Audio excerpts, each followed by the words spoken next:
Good morning. A quorum being present, the Committee on Oversight and the Subcommittee on National Security and Foreign, the hearing entitled Afghanistan and Pakistan, in light of a new interagency strategy, will come to order. I ask unanimous consent that only the Chairman and ranking members of the Committee and of the Subcommittee be allowed to make opening statements. Without objection, so ordered. I ask unanimous consent that the hearing record be kept open for 5 business days so that all members of the Committee be allowed to submit a written statement for the record. Without objection, so ordered. So I want to welcome both of our witnesses here today and thank you for coming. Ambassador, we appreciate your forbearance last week when we had a day of unexpected and lengthy votes, and are very respectful of the fact that you've moved your schedule around and made yourself available today. And General Gregson, we're happy to have you here with us as well. Though you wouldn't have been here last week, we get the benefit of your presence here today. The President's interagency strategy for Afghanistan and Pakistan is a welcome shift in the approach to that region of vital national security interest. As the new strategy recognizes, our common goal with Afghanistan and Pakistan will require a closely coordinated effort between all 3 states. Ultimately, the United States must rely on the capabilities of Pakistan and Afghan governments themselves. This hearing has come at a critical time. Afghanistan will hold presidential elections in August amid a long deteriorating security situation. The United States is committed to significantly increase its troops on the ground, coupled with a so-called civilian surge of 450 additional aid professionals over the next 18 months. Finally, we have a new commander in Afghanistan, Lieutenant General McChrystal, who has arrived on the ground there this past week. After years of seemingly inconsistent attention to the threat posed by extremist militants in the Northwest Frontier Province and the federally administered tribal areas, and increasingly Baluchistan and Punjab, Pakistan seems to have finally harnessed the political will and the manpower to engage in a concerted action to retake Swat and the adjoining areas of the Malakand region in the past 8 weeks. It's important to recognize and honor the sacrifice that Pakistan and its soldiers have made during this campaign, and that has been substantial. But tragically, the nature of the recent fighting has produced, by some accounts, approximately 3 million internally displaced persons, an expression I understand the Ambassador doesn't like to use any more than we do because of its impersonal nature. But there are 3 million people who are now without homes, without businesses, and having a difficult time struggling to survive and to get their lives back together, and untold numbers of civilian casualties. According to public reports, the Pakistan military will now turn its focus to the much more difficult terrain of South Waziristan, where Bayatullah Masood and the most hardened Pakistani Taliban and likely senior al-Qaeda leadership reside. Undoubtedly, the military and civilian toll will dramatically rise in this portion of the campaign, and Pakistan's resolve for the long struggle ahead will be sorely tested. As the United States discovered in Iraq and Afghanistan, initially clearing extremist militants from an area does not in itself create long-term security. Long-term security will require a comprehensive strategy to secure, rebuild, and implement the political, legal, and economic enfranchisement of Pashtun populations that have been isolated for far too long. Critically, the Pakistan civilian government must extend its writ to all areas of the country. For too long, Pakistan has ceded its authority in some regions and failed to establish a basic domestic compact between the federal government and the people residing in those regions. The United States must continue to support the Pakistani government as it provides more security, more governance, and more basic services in those provinces.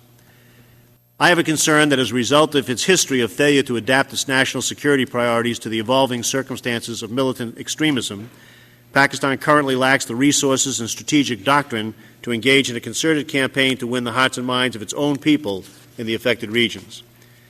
The House of Representatives has recently taken an important step to address this issue by passing the Berman Bill, also known as the Peace Act, and the Senate has marked up its counterpart to the Berman Bill, the Kerry-Lugar Bill.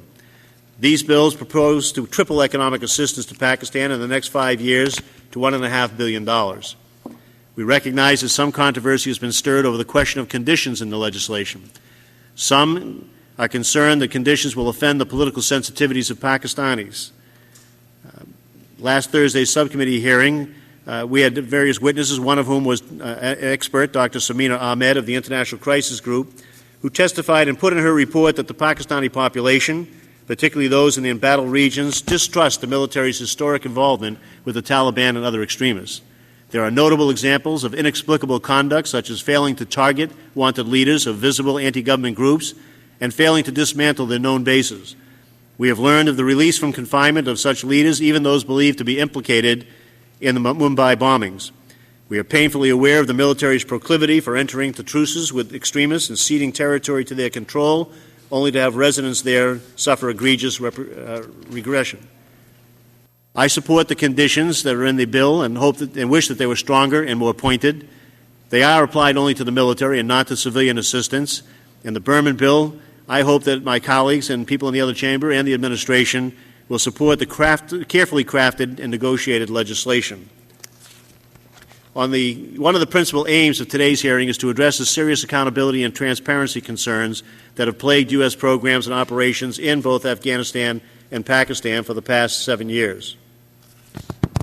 For example, last year the subcommittee conducted a major investigation of the Coalition Support Funds program, by which the United States reimbursed Pakistan for expenses it incurred in certain counterterrorism operations.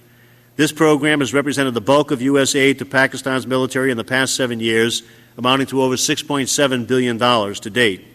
Our investigation found that there were no receipts for a significant portion of U.S. reimbursements to Pakistan and that the program lacked basic accountability provisions. Further, this program has not improved the Pakistan military's capabilities for counterterrorism or counterinsurgency operations. Another purpose of this hearing is to hear from our witnesses about implementing a fundamentally interagency strategy across the departments in the United States government. We want to know about the contributions by the various departments, their coordination amongst others, and the strategic guidance and implementation directives that are coming from senior leadership. In addition, we want to know whether there are capacity problems at the civilian national security agencies that need to be addressed further by this Congress. And finally, the most immediate and urgent task for the United States is to provide aid to alleviate the suffering of the Pakistanis displaced by current fighting. We've had the opportunity to speak with Ambassador Holbrooke about his recent trip to the camps, and I want to express my strong support for that trip, for his efforts, and for the United States' efforts. About a week ago last Thursday, the subcommittee held a hearing on the humanitarian crisis and heard witnesses testifying in this room and from Islamabad. They reported that they expect the crisis to get worse before it gets better and that much more must be done. It's our oversight capacity and our responsibility, and we have to continue to urge the United States aid for humanitarian crises, make sure that it's delivered to the field promptly, effectively, and accountably. With that, I defer to Mr. Issa, who will give his opening remarks. Thank you, Mr. Chairman. Mr. Chairman, I would ask unanimous consent that the gentleman from Colorado, Mr. Kaufman, be allowed to sit in on the hearing today.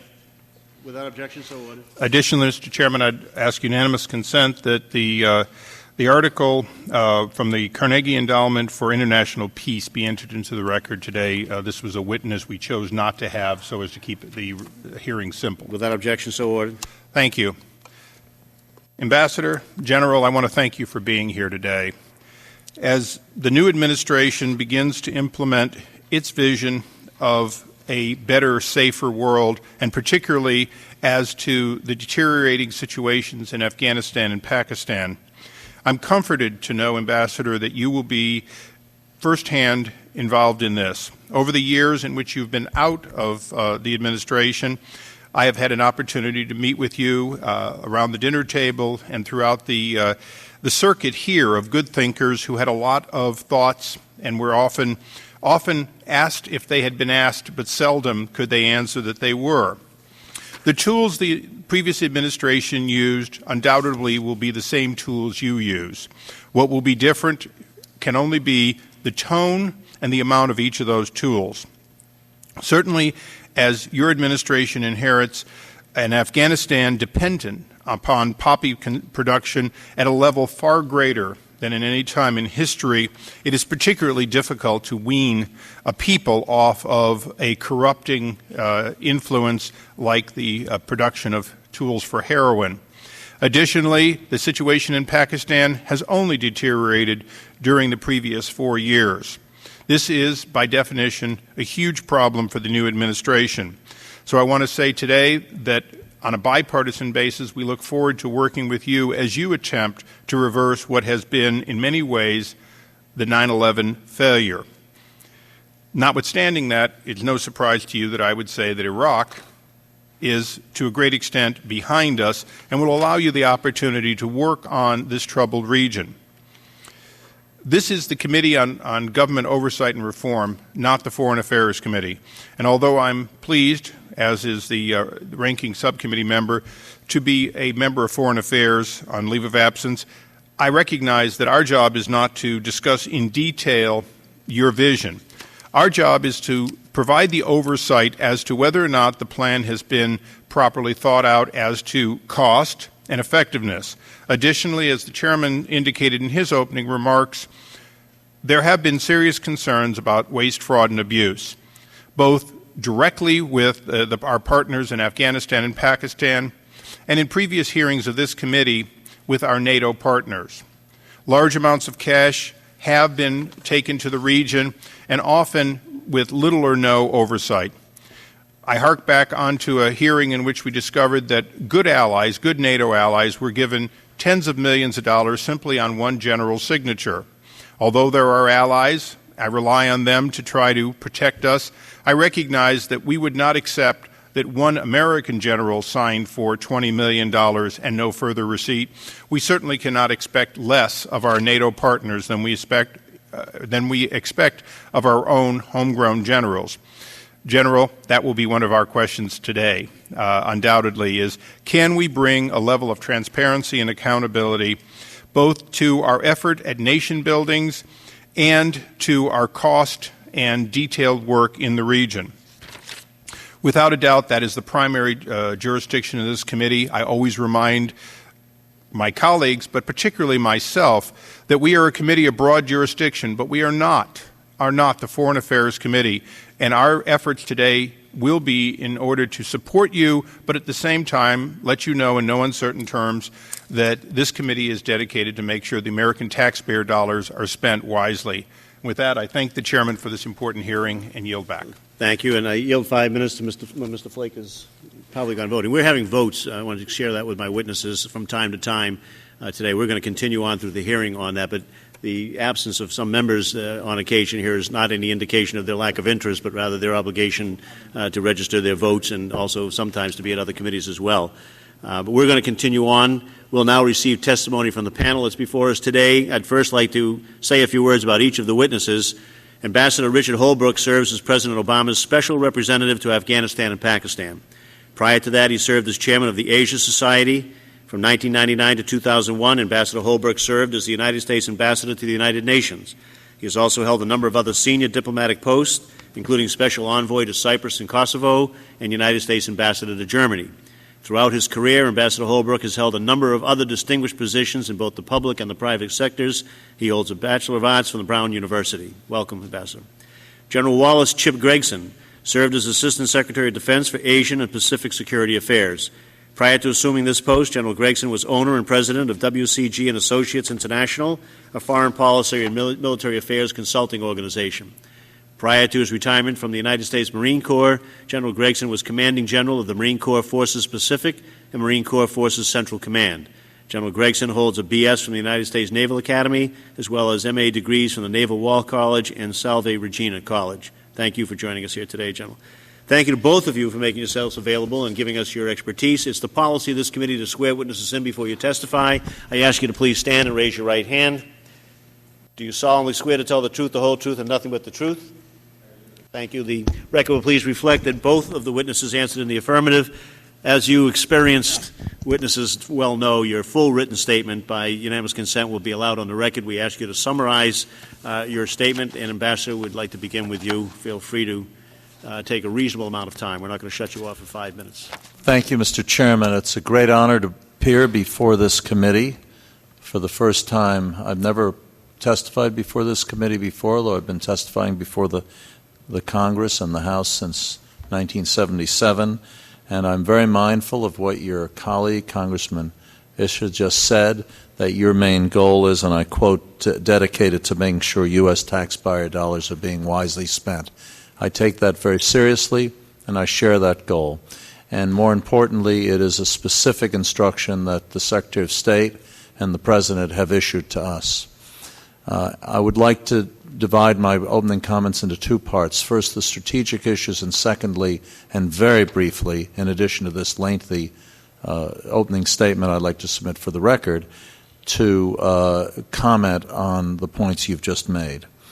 First of all, on the strategic issues, I concur fully in what both you and Congressman Essa have just said.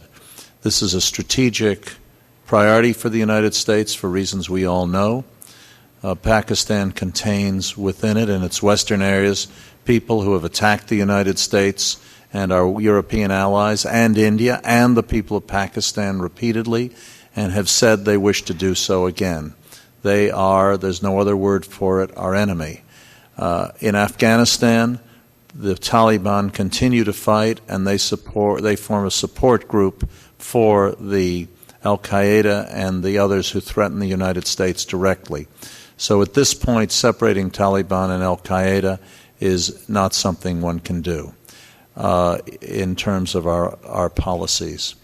In terms of our resources, of course, there's a huge mismatch. In Afghanistan, we have 68,000 troops there on their way, and we have a vast civilian and growing infrastructure and considerable involvement on the ground. In Pakistan, the government of Pakistan has made clear from the beginning that there are certain red lines which cannot be crossed, most importantly, ground troops.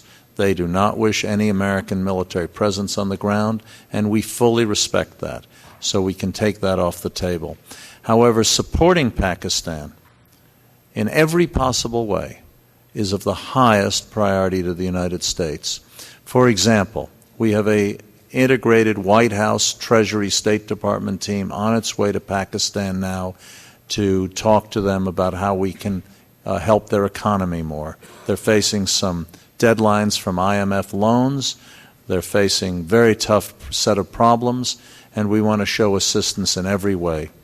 We, with the support of this body, additional funds have been voted in the supplemental, and in addition to that, $200 million in the supplemental for the internal refugees in Pakistan. And thank you for noting my aversion to the initials IDP.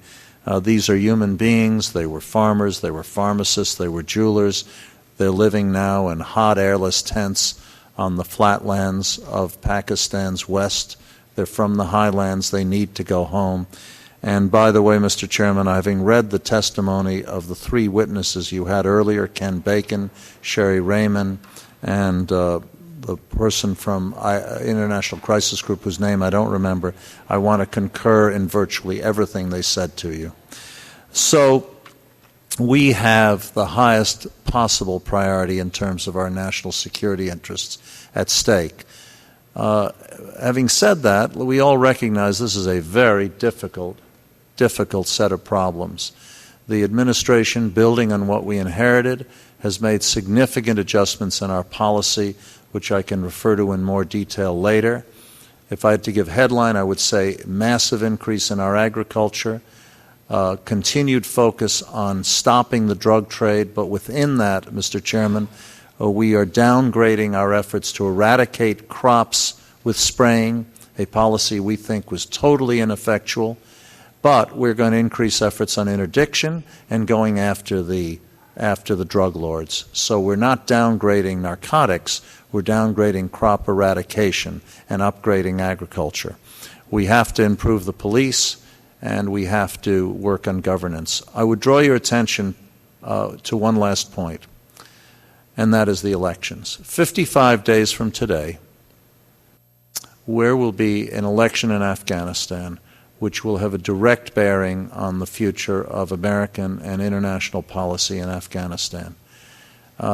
It must be a fair, open, and legitimate election. If it is not, if it, for example, looks like something resembling what's happening next door to the West, it would undermine the legitimacy of our effort and the legitimacy of whichever candidate won.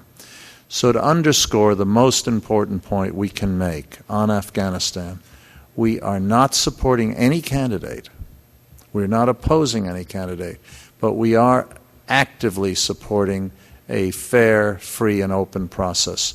To this end, for example, Ambassador Eikenberry, our extraordinary new ambassador on the ground in Afghanistan, who twice was the commander of U.S. forces and brings to his job both his past and his present positions.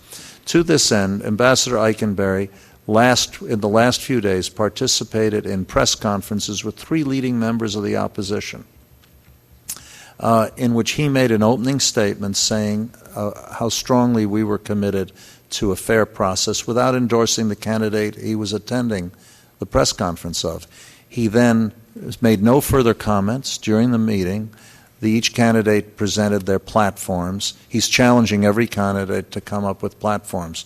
Some people said he was intervening in showing a preference. Our position, and I'm happy to discuss this for the first time publicly today with you, our position was very simple.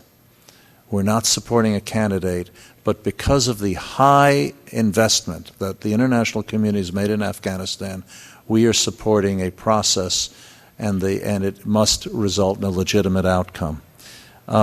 He and General Jones, our national security advisor, are in Kabul today, and they have been talking to various leaders.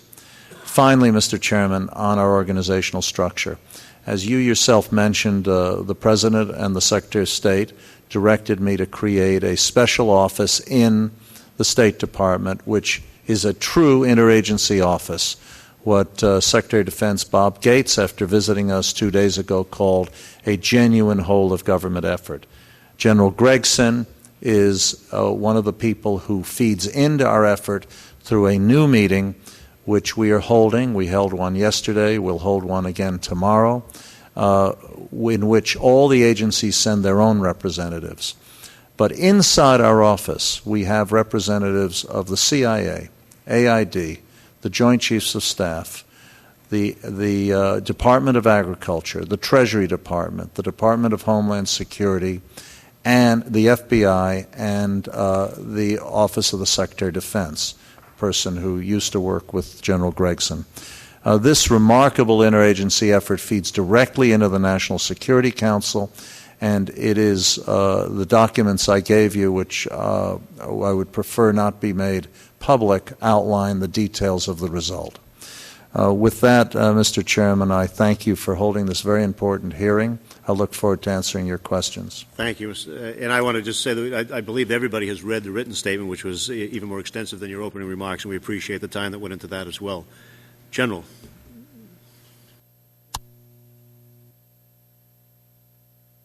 All right, let me try that again. Mr. Chairman, members of the committee, thank you for the opportunity to testify today.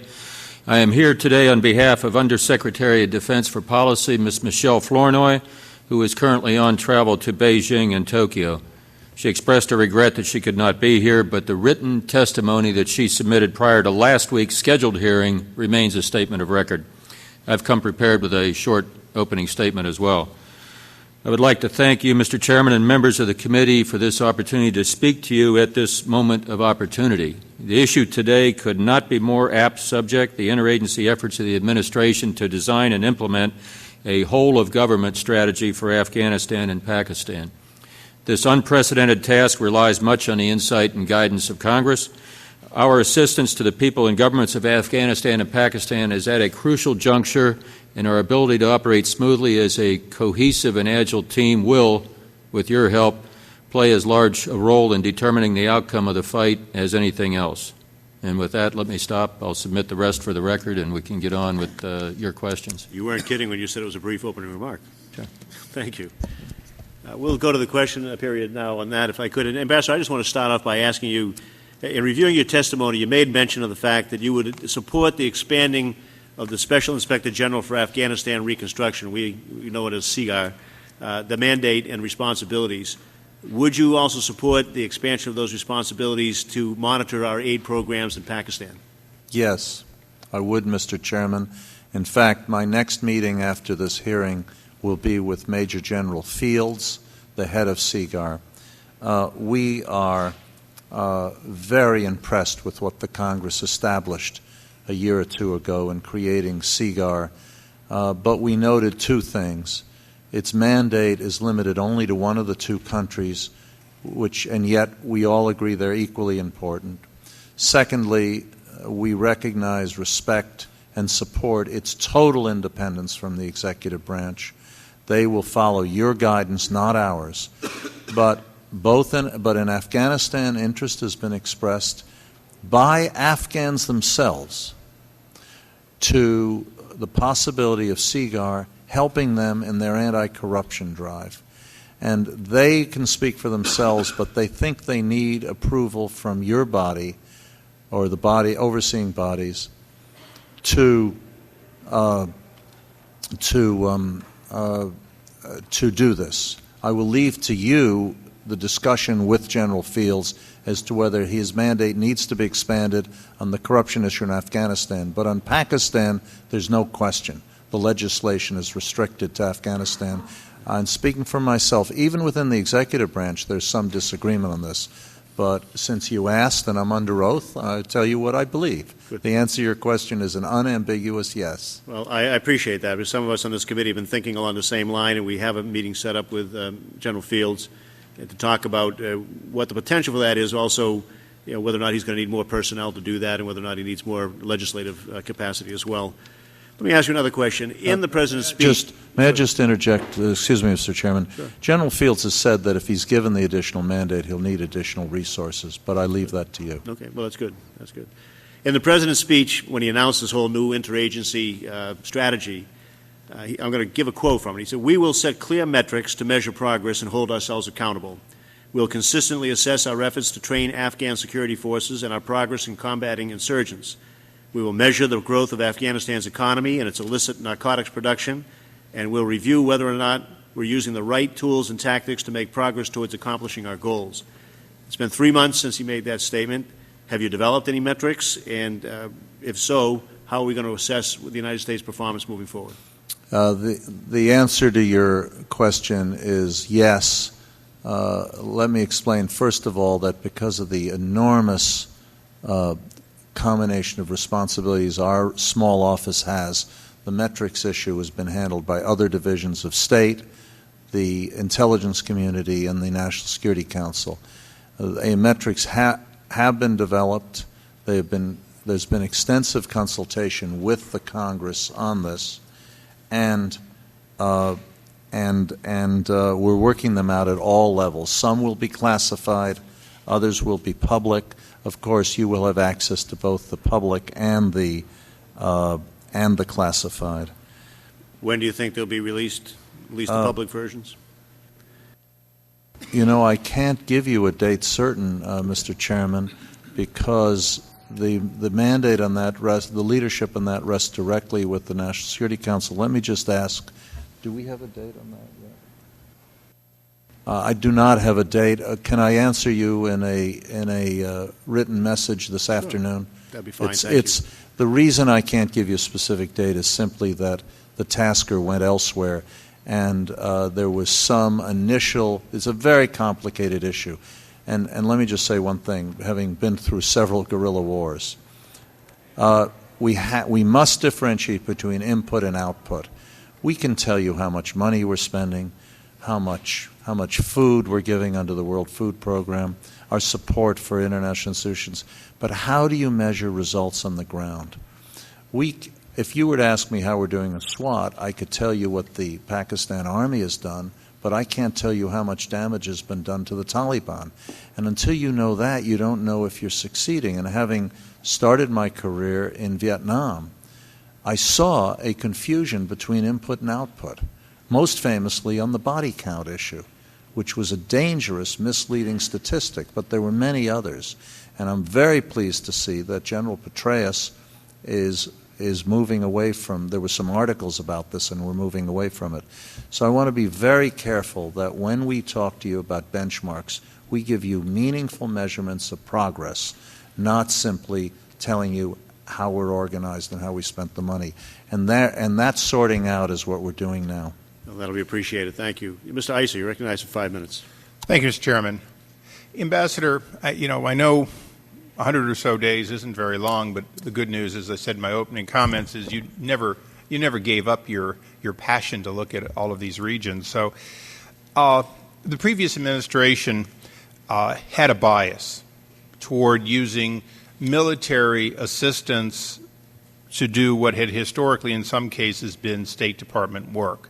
How do you intend to, if you intend to, not just in this region, if you don't mind, but perhaps looking more at the whole administration, how do you intend to balance how much is military delivering nation building versus either directly or hand in hand with State Department, your folks overseeing that? And you know, you mentioned General Petraeus. We all have a great deal of confidence, but who's going to have the lead, and how will it be different than the previous administration? It's a very important question, and as you know, books have been written on this. From my point of view, the analysis, to begin by analyzing the problem, you can't separate the civilian and the military aspects of a war in which terrain is not the issue. It's control of the population, either their support or their passive acceptance of coercive force, which is what happened in SWAT. The Afghan people are overwhelmingly against the Taliban, and the IRI poll that came out the other day had additional evidence of that. But their regard for the government of Afghanistan has been declining. And what we need to do now is restructure our policies to improve the capacity of the Afghan government and its security forces. If we don't do that, Congressman, we'll never be able to carry out the exit strategy. Now, I want to stress when I use those loaded words that I didn't say exit timetable, because this is a tough war. But the long-term way for the United States and its allies to draw down its forces, as President Obama has said, is to build up Afghan capacity in both areas. Now, your question went to the issue of how the military and the civilians integrate. In the previous I think you era, partially answered it by today the Afghans are not the best way to deliver support for the Afghan people, and that's your goal. Which, of course, begs the question of the outcome of the election does matter if it makes a difference as to how that is accomplished. My question really was, are they going to see the lead in some way changing a little bit more toward this is the U.S. government versus this is the U.S. military delivering this aid? Well, first of all, I want to start with a statistic we discovered when we took office. Only 10% of American civilian assistance was going through the government. So, and yet, the rhetoric was strengthen the government, and we were undermining it without even realizing it. So when I talked earlier, when you went out to vote about the agriculture program, the Afghans used to be agriculture exporters. Now they know how to farm in that rocky and high-altitude soil, but they need help in rebuilding. The military, and here's a perfect example of your issue. The United States military gives out free seed as part of its SERP programs. We're all in favor of that. We think it's great because it helps farmers get back on their feet, but it doesn't build a long-term capacity. So under the new plans and under the direction of the President and the Secretary of State in our office, we have USDA, AID, Pentagon, all together. In fact, this morning we briefed some of your colleagues on this very program, and we are working out a new integrated approach to agriculture so that, and General Nicholson, who some of you know, our commander of all the surge troops in Kandahar and RC South, has been working with our aid and ag people. We're going to bring in 60 new agricultural people. Tom Vilsack is involved personally, and he will be going out there next month. Ambassador, if I can tie into, as my time's expiring, the last part is, how is that going to bring greater accountability and transparency for us to see those dollars? Because as you said, a lot of those dollars were not only around the government, but they were fairly opaque to this committee. Well, they were opaque to us, and we're spending a lot of time trying to find out where they go. And by the way, we have in greater trouble knowing what other countries are doing. So sometimes there's international redundancy, and sometimes there are great gaps. When you were out of the room, I quoted back to your committee your own phrase that you're dedicated to making sure U.S. taxpayer dollars are being used wisely. That is our highest goal. That's why we talked about CIGAR a moment ago. In regard to your issue, We are focused on accountability. There are hundreds of AID, DOD, and other contracts which we have suspended, put holds on, and refused to pass forward because we were dissatisfied with the rationale behind them. The President and the Secretary of State have instructed us, and DOD is working with us on this, to reduce the number of contracts. Now, sometimes building a road, easy. But why, for example, were we subcontracting $30 million for women's programs to NGOs instead of using it directly under the ambassadors? So when that contract came to me for approval, and Secretary Clinton has asked me to do that, I stopped the contract, we turned the money over to the embassy, and we now have an ambassadorial fund for women's programs. That way we think we'll have more accountability. We're going to work with CGAR as often and as freely as possible.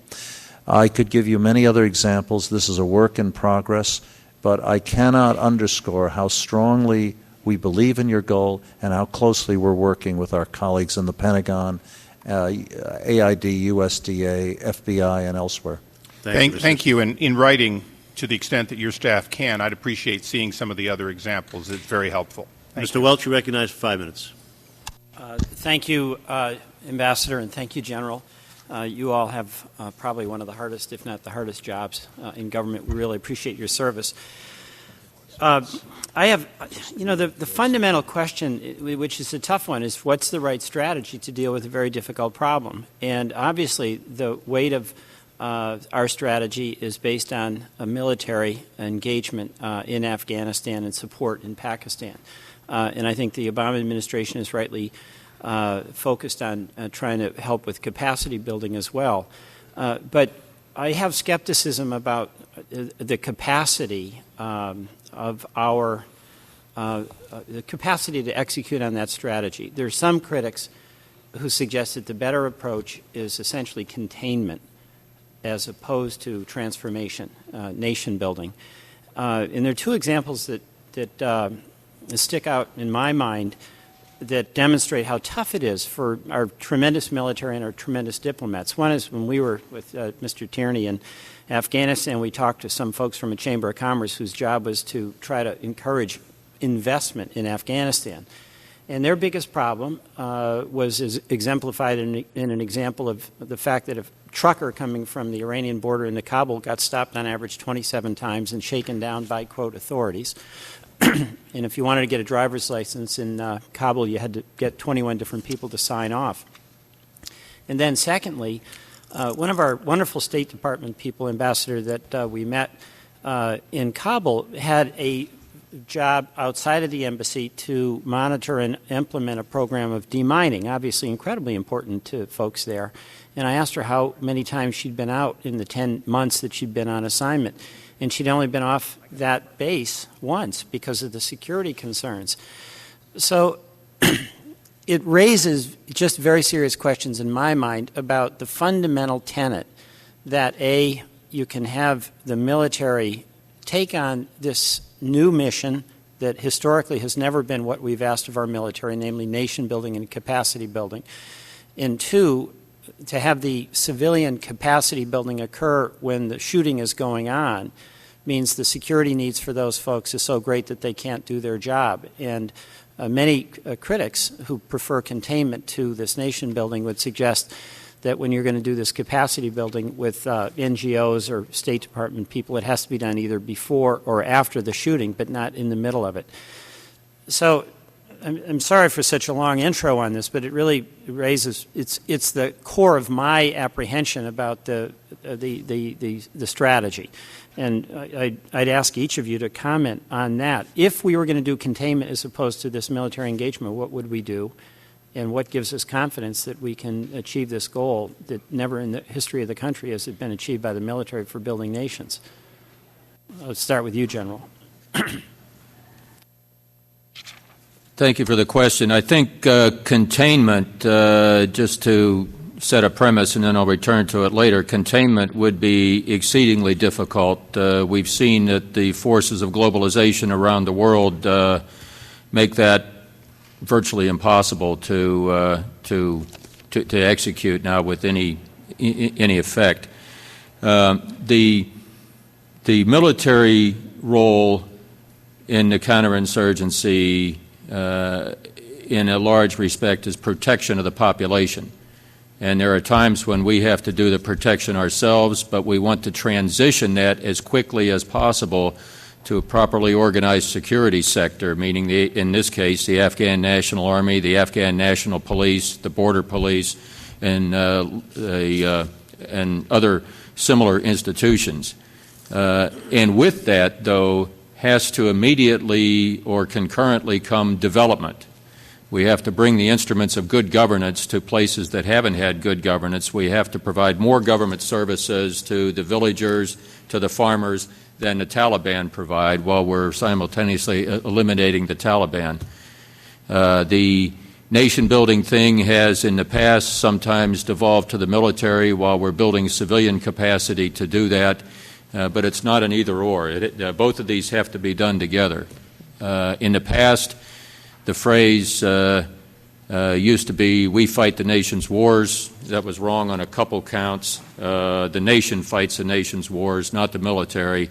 But the goal of any conflict or any engagement of the military is profoundly political, and that in a counterinsurgency situation means protecting the population and ensuring the delivery of good government services. One example of how this fits together, it used to be much more difficult to train soldiers and police because there was no viable banking sector in Afghanistan. The individual soldiers had to take their pay and personally walk at home to their family, which could be miles away.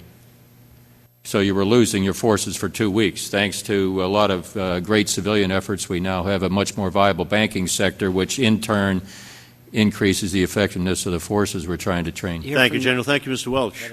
Mr. Shaffer, you're recognized. Mr. Flake, you're recognized for 5 minutes. Thank you, Mr. Chairman. Ambassador Holbrooke, do we have a status of forces agreement that includes State Department officials and whatnot, or is it just with our uniformed personnel? There is no status of force agreement. What is that something that needs to be remedied, or is that something we're just going to deal with? Having negotiated these things before, I think we're better off right now being in Afghanistan under the UN mandate and under the which was all-embracing. It's the most far-reaching UN mandate in the history of the UN because it stems directly from the events of 9/11, and it included not only the Security Council but the whole General Assembly. So sooner or later, of course, but negotiating a SOFA is really tricky. And when the Afghan government feels it's necessary, of course we'll do it. But right now, I would leave it where it is. We're okay under the UN umbrella then. Okay. You mentioned that the support for the Afghan government seems to be declining. To what do you attribute that mostly? Is it the perception of corruption, or is it just inability to deliver services or security? What is at the root of that? Let me stress, Congressman, that I was quoting a IRI poll. I don't have a view on that. I just noted it. Secondly, according to the same poll, corruption and a difficulty in delivering services left many people feeling their country was not as well off as it was in 2004, when everything looked much rosier. On the other hand, nobody wants to go back to what is called the black years. And so while reporting to you accurately, I don't want to leave you with the sense of despair. And, Mr. Chairman, if I could add one word about Mr. Welch's question on the wall of security that doesn't allow Americans to get out in the field. This is a huge problem.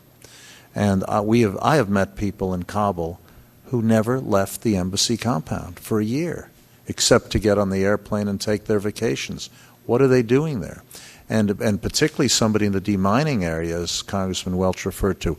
The Ambassador Eikenberry and his team are loosening the boundaries of that. They're removing the curfews. They're forcing people to go out because we have a huge civilian buildup underway. And if the people just come into compounds, we're wasting time, money, and so on. Kind of going off on that, some of us have been in country and have visited some of the provincial reconstruction teams, or PRTs, and having spoken to a number of them, there seems to be, and it seems that you're correcting some of the lack of coordination on this side. I'm just wondering if that filters down to the PRTs, because I can tell you over the last several years, there's not been coordination there.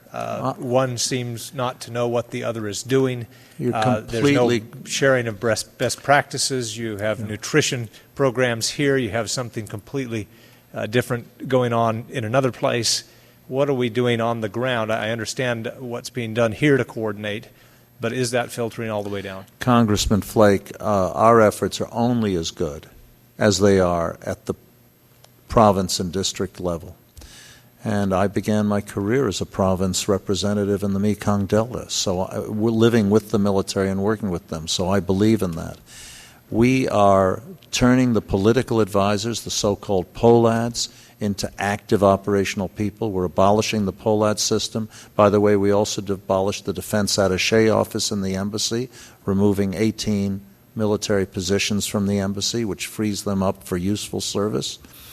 And we are going to put a civilian, senior civilian, in each province and at the regional commands to work with the military commanders. Now, we've got this straightened out already on the U.S. side. General Petraeus and I have a framework agreement. Ambassador Eikenberry and General McChrystal and their teams are drilling down to the operational level as we speak. But we have not yet got everyone out in the field. And the other problem we have is that it only applies so far to areas where the U.S. forces and U.S. PRTs. I'll be going to Italy tomorrow to meet with my international counterparts. There are about 25 countries now that have appointed counterparts to me, from Britain to Tokyo, from the United Arab Emirates to Sweden, and we're all meeting, and we're trying to get other countries to follow the model. I'm not trying to subordinate civilians to the military, going back to to Congressman Ush's question, but this is a war, and the lead has to be taken by the military. The civilian part of it, however, is integral to success because it's about strengthening the government's capacity to take care of its own problems. And if I were to list the problems, you started with corruption. I would say the top three issues, in no particular order, are governance, corruption, and the quality of the security services. Narcotics is a big issue, but it's not the issue. It's not the reason we're having difficulties. And finally, and above all other issues, the sanctuary in Pakistan. If that isn't fixed, success will be virtually unachievable. Thank you. Thank you. Mr. Quigley, you're recognized for 5 minutes. Thank you, Mr. Chairman. Good afternoon, gentlemen. Shifting the focus for myself on Pakistan and our relationship with the leadership in Pakistan. We read of the drone attacks and cross-border attacks that have taken place in the past. I guess I want to couple that thought in your evaluation of how that's affecting the good that we're trying to do with the interviews I saw with Pakistani leader and other discussions. I guess I was questioning whether they seem to have a firm grasp of the reality of their situation, their strengths, their weaknesses, and what they might have to do to solve these issues. They do have a firm grasp of the severity of the situation. But they may have gotten there a little more slowly than you and other Americans might have liked. But having just been out there on my third trip in 4 months, and I'll be going back again in a couple of weeks, I am quite convinced that the three most powerful elements in Pakistan political life all share a common enemy, a common problem, and are coming together. Those three elements, of course, are President Zardari and his PPP party, Nawaz Sharif and his brother, the Chief Minister of the Punjab, and their party, and the Pakistani army. And all three are united, and public opinion in Pakistan has begun to coalesce around common opposition. But this goes back to our early colloquy with Congressman Isha and Chairman Tierney about and the witnesses you had when we weren't here, all of whom, as I read their testimony, all of whom emphasized the point I want to underscore too. When the refugees go back, they have to have security. And if they don't, and if we have a replay of the Taliban coming down out of the hills, it'll be a catastrophic setback. One of your witnesses, the former Minister of Information, Sherry Raymond, made that point in very dramatic terms.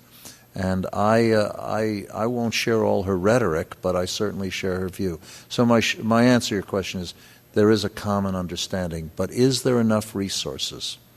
I don't think so.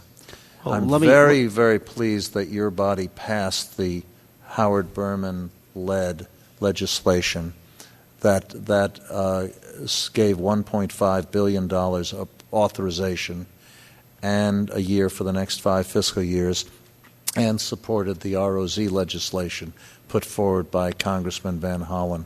That was terrific legislation. It got huge headlines, Mr. Chairman, in Pakistan.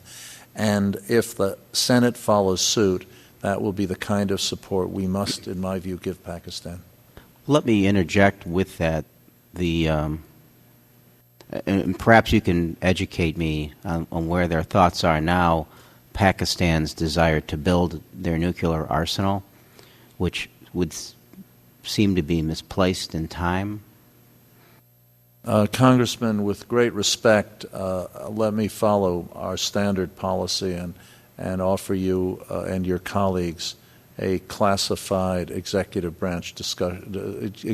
session discussion on that.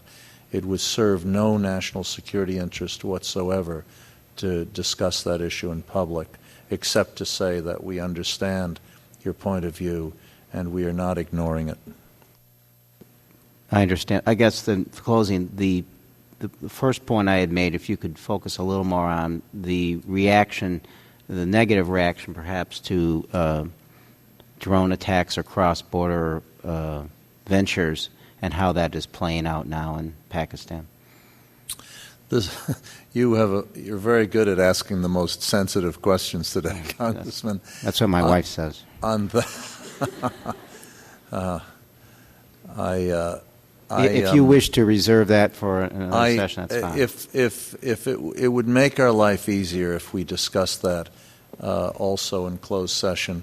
But let me say that we are very mindful of the complexities of this issue, and let me just stress again that the people who have publicly said and repeatedly said they wish to stage another 9/11 reside to some large degree in that portion of Pakistan which is out of reach of American ground troops. And if I can just acknowledge Congressman Van Hollen as he comes in, I was mentioning your legislation before you came, how extraordinarily valuable it is, and how much I appreciate your leadership on that issue. Thank you, sir. Mr. Sauter from Indiana, you're recognized for 5 minutes. Thank you. I have first I want to thank you for using Camp Atterbury. It's an amazing training camp for our Guard and regular military and people heading over to Afghanistan, because it has all sorts of buildings like a city.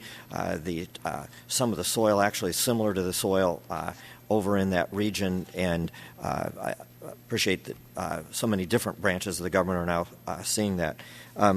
I have worked for many years with the heroin question, and I have some concerns about the current strategy. Before the Russian plane wrecked, I was one of the only groups that ever got down into the Helmand province, and I understand how it differs from Colombia, but there are a lot of similarities to Colombia. It is not true that the heroin is mostly in individual compounds. There was heroin as far as the eye could see, and that the former king, both in exile and after he came in, was repeatedly critical of our strategy of not eradicating, because they were the breadbasket of the world before heroin. and that going in and trying to do alternate agricultural crops when you have the opportunity to get huge dollar returns off of heroin compared to traditional agricultural crops, there has to be a disincentive to plant heroin in addition to an incentive to plant other crops.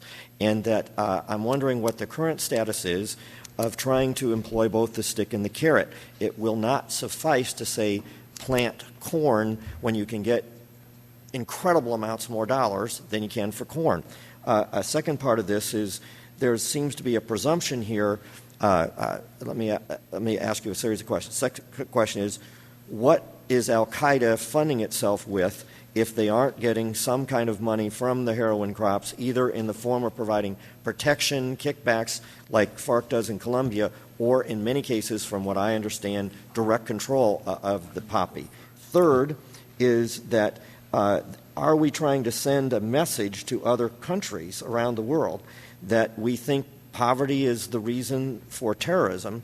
And if so, how do we not repeat what had happened in gang programs early in the United States?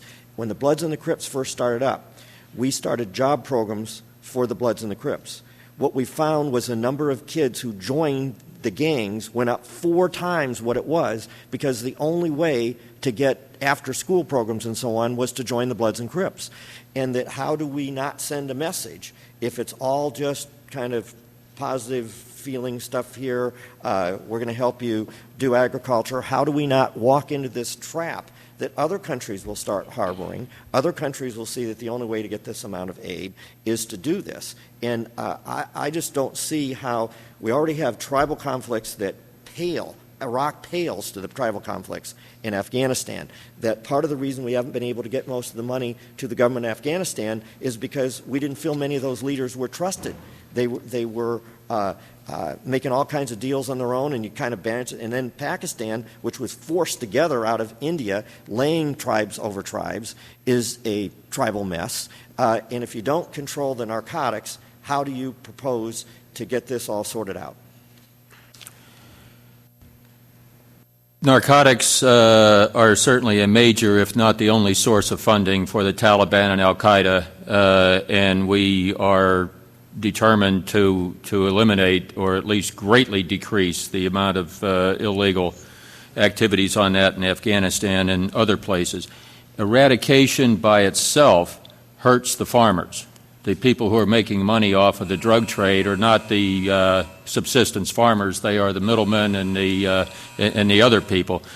So the other piece that has to be put in here, if we're going to eliminate the growing of the poppies that leads to the heroin and opium, is sufficient security so that we can introduce alternative crops so that the individual farmers can make more money from the alternative crops than they're making from the poppies, and that there is enough infrastructure, roads and other things to get the legitimate crops to market and build the capacity that way.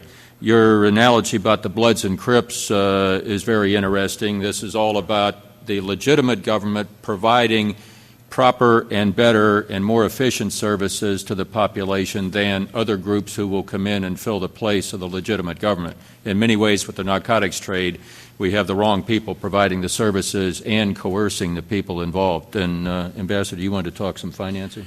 I want to clarify what General Gregson just said, because it's very critical.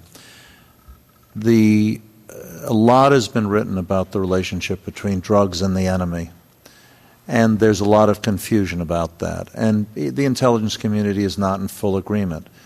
My own view, and I met with the CIA analyst yesterday, we're meeting with a woman who just wrote a book about it tomorrow, open source, is as follows.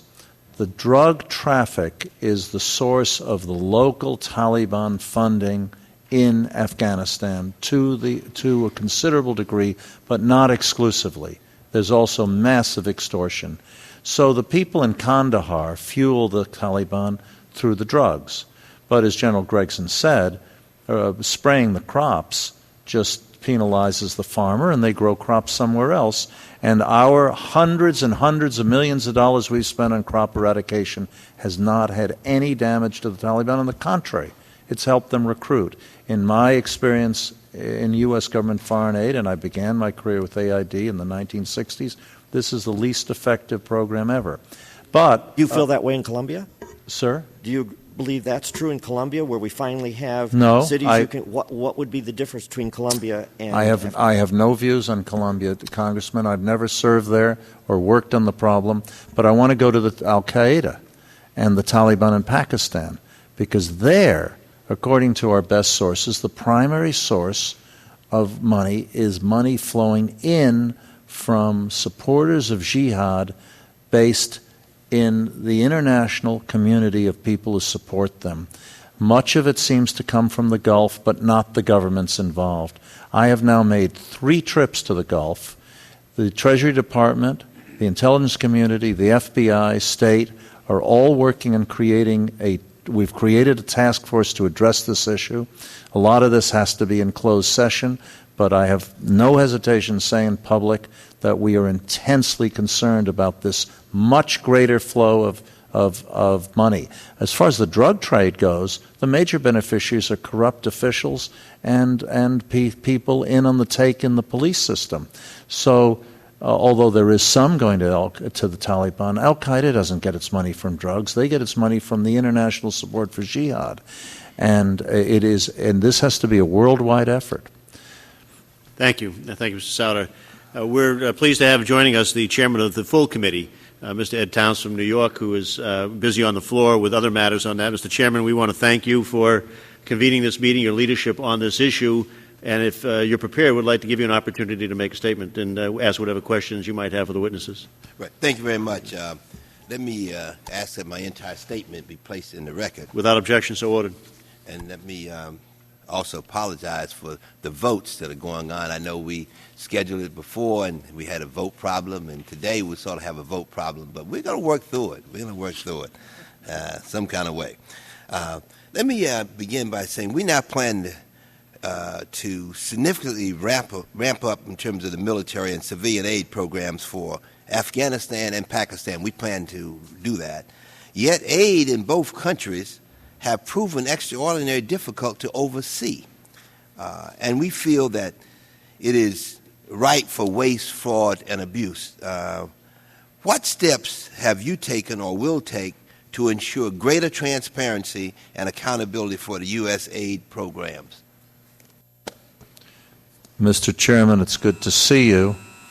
And if I can be shameless for a minute, I want to introduce the mother and future mother-in-law of 2 of your own constituents. My stepson and his future fiancée, Kati Martin, is here today.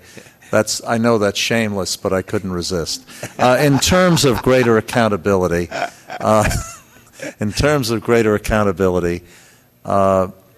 we've already talked about CGAR, and I will be meeting again with General Arnold Fields this afternoon. Chairman Tierney asked if we wish to extend CGAR to Pakistan. You put me under oath, so I said yes, I would, and extend its mandate in Afghanistan. Secondly, we are cutting back on contracts. And above all, we have this integrated civilian-military effort, which General Gregson and I, testifying together, embody. We are well mindful of our mandate not to waste taxpayer money. A lot has been wasted already, and we're going to do everything we can. And I would offer this committee, which is, as I mentioned earlier, I've never testified before. We would offer you total involvement in our efforts. You can help us do what is our common goal, and I really mean that sincerely. Thank you very much. And on that note, I yield back. Well, thank you, Mr. Chairman. Mr. Bilbray has probably gone to vote, so Mr. Kaufman, you recognize for 5 minutes. Thank you, Mr. Chairman. Thank you both for your service to our country. I myself served in Iraq at a time with the United States Marine Corps where things were not going very well. And it wasn't until later on, when there was enough security on the ground during the surge, that provided enough security that allowed the political process to move forward and allowed the kind of capacity building to occur to create a government with more stability that is allowing us at this time to do a phased withdrawal from the country. When I look at the metrics between Iraq and Afghanistan, it looks to me that this administration is making the same mistakes that George W. Bush made in Iraq, that we are incrementally putting in resources that we know are not adequate. And because of that, we will unnecessarily cost the lives of young Americans in this war. Afghanistan has a larger landmass than Iraq, more difficult terrain. Afghanistan has a larger population than Iraq, dispersed in rural areas, unlike Iraq. Afghanistan has no real history of governance that Iraq has. Iraq today has 610 members to its Iraqi security forces, 610,000. Afghanistan is projecting, I think, under 250,000. I know they're re-examining that. Iraq in the surge had 160,000 U.S. military personnel on the ground. We are going to source up to, I think, something like 68,000 to include advisors and trainers. This administration needs to be honest with the American people up front as to what this cost of reversing the situation in Afghanistan is going to take. Please answer. Thank you. Afghanistan and Iraq are indeed different, no doubt about it. We take your point about resources that may or may not be adequate. We are going through another assessment. General McChrystal has been ordered by the Secretary of Defense to conduct an assessment within the first 60 days of all manner of things in Afghanistan, to include what will be needed to reverse the adverse trends and to provide adequate security and to get on with the development that we need to get on with there. In the meantime, the interagency process led by Ambassador Holbrooke, we're making an assessment across the region, particularly Afghanistan and Pakistan, and we expect to consult closely with the Congress on these metrics as we go forward. We need not only a whole of government, meaning a whole of the administration solution, we need a whole of government, whole of nation solution from our part to make sure Afghanistan comes out the way we want it to. Well, thank you. I understand, and I was in Afghanistan recently in discussions with General McKiernan and the ambassador, as well as the general who was in charge of training Afghan security forces. And it's my understanding that review is focused on Afghanistan security forces and is not focused on U.S. military personnel. And I just want to urge you to take the message back to the administration. It needs to be focused on both.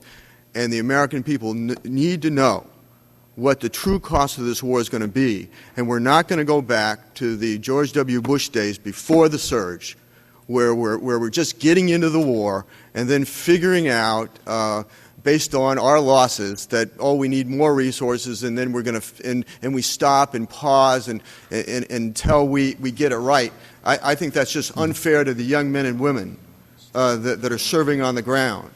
And again, I think that we need to do not what is convenient, but what is necessary to reverse the tide in this war, if that is the intention of this administration.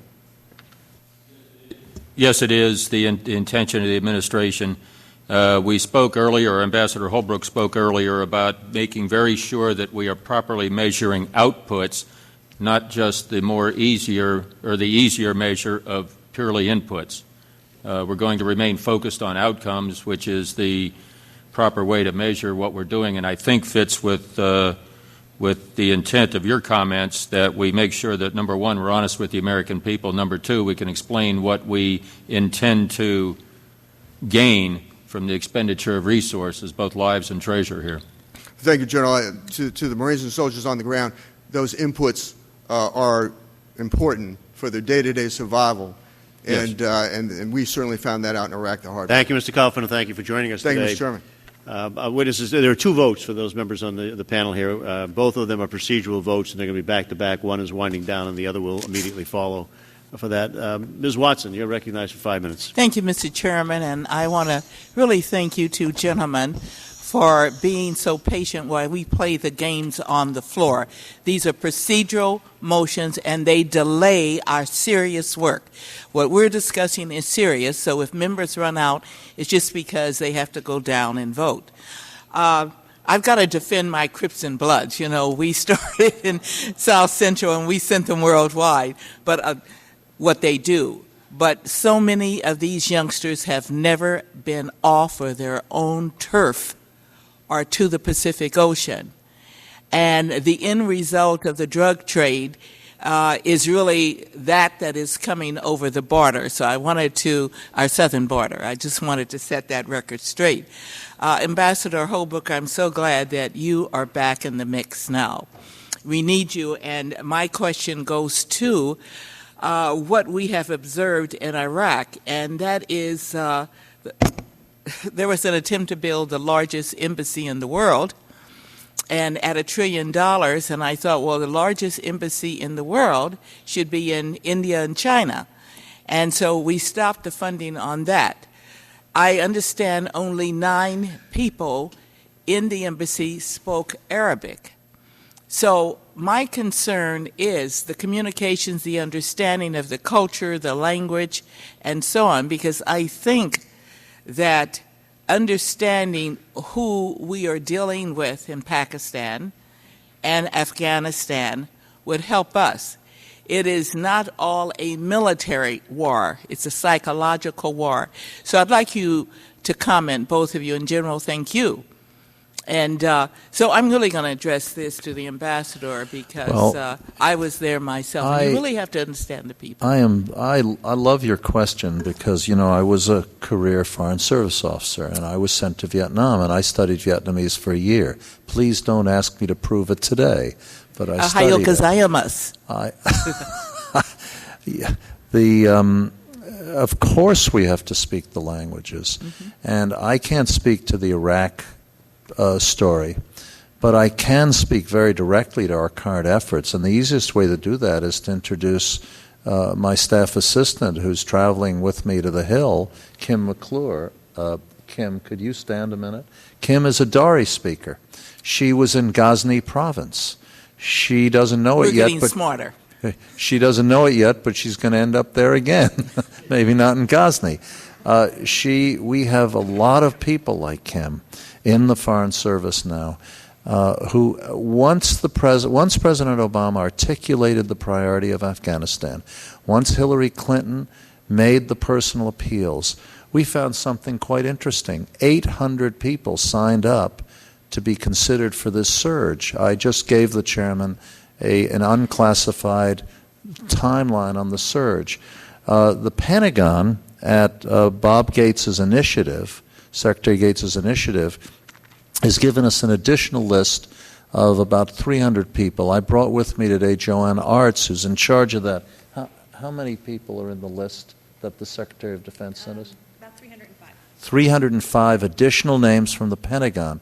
Joanne, who heads a special Afghan support office, is working very, very hard on that. And with your permission, Mr. Chairman, we would be delighted to submit an additional statement for the record on these issues, because it doesn't matter how many people we send. If they don't know the territory, we're not going to succeed. Without objection, so ordered. Yeah, Mr. Chairman, we have been, just to inform, very interested in the diversity in the State Department. I'm so glad that you're picking that culture up and moving with it, because I think the more people who reflect those out there that you are relating to, I think the better understanding we have, and maybe we can put our guns down and, you know, negotiate through diplomacy. We're giving some new tools to our Secretary of State, and we can talk about that another time.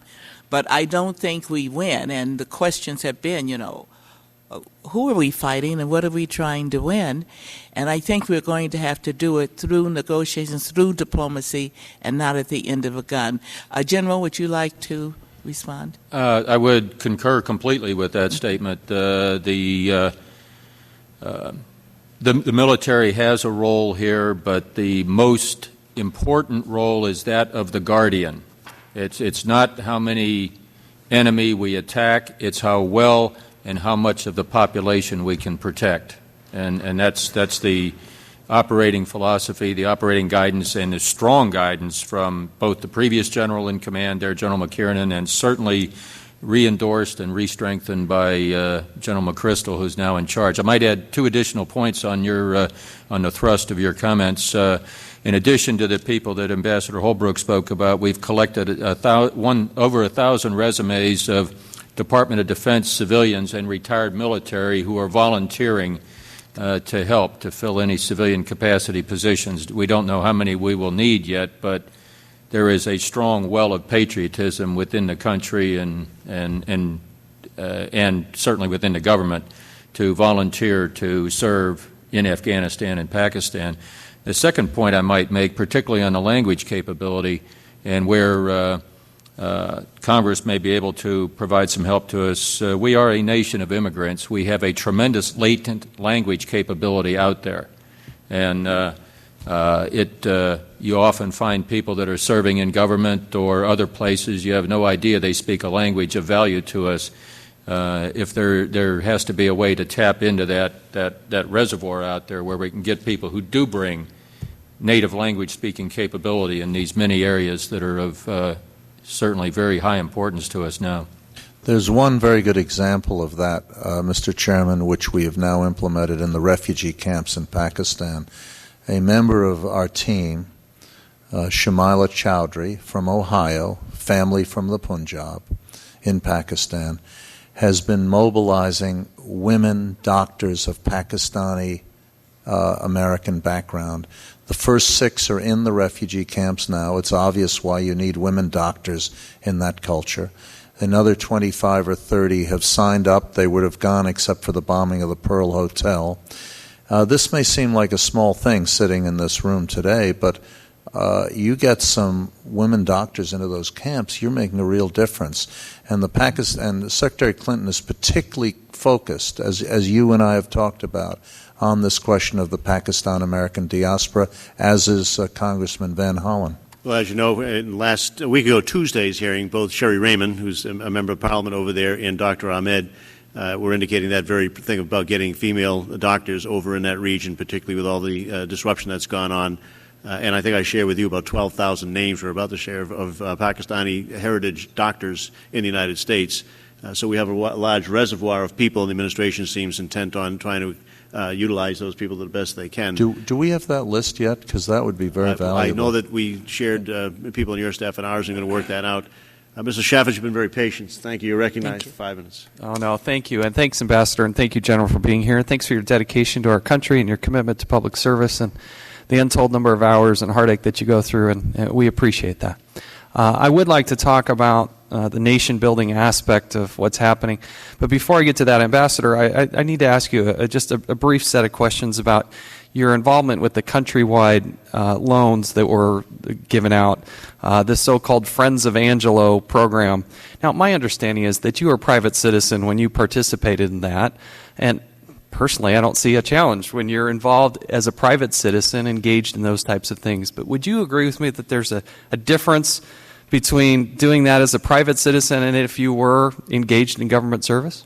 You know, I'm going to let you answer that. I suspect you want to respond to that, but I'd like to try to keep this on the subject matter of the hearing. Yeah, and I'll stick to my 5 minutes. To have oversight hearings about this region, have the ambassador and the general here.